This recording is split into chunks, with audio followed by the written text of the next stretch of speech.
BNP যাতে জনগণের অধিকার প্রতিষ্ঠায় ক্ষমতায় যেতে না পারে সেজন্য সরকার নির্বাচন এড়িয়ে যাচ্ছে, এমন মন্তব্য করেছেন বিএনপির ভাইস চেয়ারম্যান শামসুজ্জামান দুদু।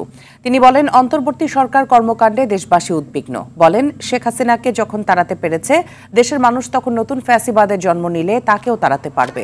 বর্তমান সরকারের তৎপরতার উপর নির্ভর করে বসে থাকলে হবে না। গুম হওয়া নেতাদের খুঁজে বের করতে বড় কর্মসূচি দেওয়ার কথা বলেন বিএনপি চেয়ারপারসনের উপদেষ্টা সৈয়দ মোয়াজ্জেম হোসেন আলাল। জাতীয় প্রেস ক্লাবের সামনে বিএনপি নেতা ইলিয়াস আলী চৌধুরী আলম সহ গুম হওয়া নেতাকর্মীদের সন্ধানের দাবিতে যুব সমাবেশে এসব কথা বলেন তারা।